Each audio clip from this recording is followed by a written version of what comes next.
Yeah, our technology is futuristic. I know, right? Okay. So, factoring. Just to remember normal number factoring, does anybody think they could tell me what the factors of 10 are? 5 and 2. 2 and 5. Good. So you already have the idea. Factoring is when I take a number and I split it into the smaller things that multiply to get that number. Okay? Is that familiar? Yeah?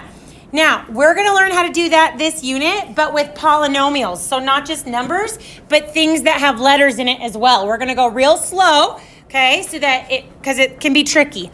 Okay, so first, before we learn how to do that, we're going to go take a second and just review the opposite. Okay, so we've done this a bunch of times. How would I simplify 1a?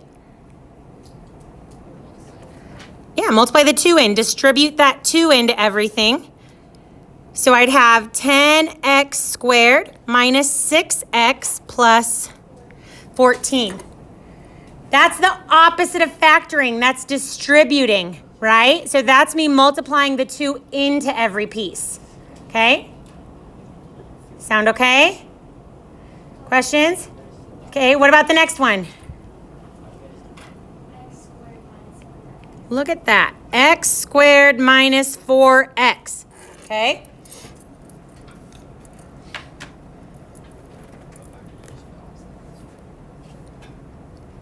Can I multiply in right away on C like I did the last two?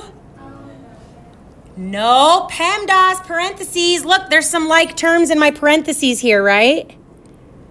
Yes. Okay, so how does 1x minus 2x simplify? X. So close. Negative X. There you go. Negative x plus 8. So I have to simplify my parentheses first, and then I can distribute in. Negative 3x cubed plus, what's 3 times 8? Good. X squared. Okay, so we've been doing this all year long so far, right? Like a million times it feels like. So we're going to learn, I just wanted to review that real quick before we learn how to start doing the opposite today. So instead of multiplying things in, making them bigger, we're going to take things out, making them smaller. So far, so good? Okay, factoring is when I split something into smaller. That's not an M, that would be a P. Smaller multiplication pieces. So instead of multiplying something in, I'm splitting something into multiplication pieces. Does anybody remember what the opposite of multiplication is? Division. We're going to be using lots of division today, which is why I thought you'd want a calculator today. Was I right? Yes. Okay. All right. Greatest. What's another word for greatest? Biggest, most, okay. Common. If me and someone else have something in common, what does that mean? The same, alike, good. Factor, those are the multiplication pieces, okay? So when we're doing this today, we're gonna be dealing a lot with greatest common factor. So that's the biggest.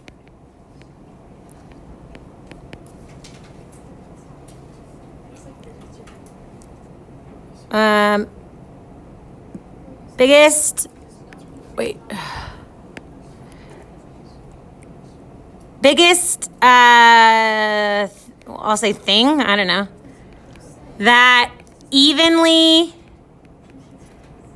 divides out. Greatest common factor. Okay, let me give you an example just to make sure you guys get it, okay?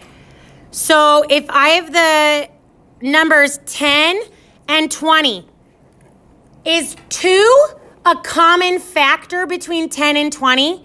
Does 2, the number 2, does that go evenly into both 10 and 20? Yeah, so that's a common factor, but is it the biggest common factor? No, 5, I can think of something even bigger. 10, right? So GCF, or greatest common factor, is the biggest thing that multiplies evenly into this. So 2 and 5 are both common factors, of 10 and 20, but they're not the greatest common factor. So that's what we got to think about for what we're doing today is what's the biggest thing that I can divide away evenly, okay? Doing good? Questions? Okay. There's 4 types of greatest common factors. We have numbers. We have letters.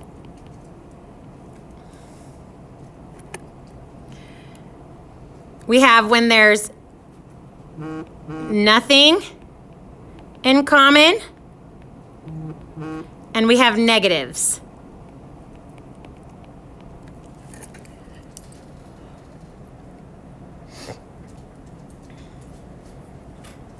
Hello.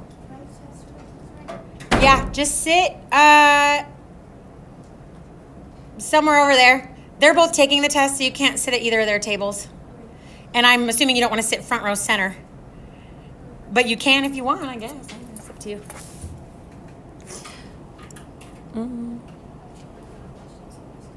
Okay.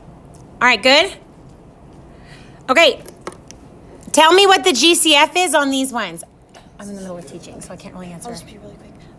2, so good. I had to leave before we started the test corrections. Is my test in the same file? It should be in there somewhere, yeah. Yeah, did someone finish grading it for you? Yeah? Then yeah, it should be in there. Because actually even at lunch today, I went through and I finished grading all of them. Okay, what's the GCF on the second one? 3. Good, you guys are just cruising along. What about the next one? 1, but I didn't think they had anything in common. Is Jalen right? Yeah. He is. When there's nothing in common, then the GCF is 1. Good job, Jay. So let's go back to number 3 here. When there's nothing in common, then the GCF is 1. Good job.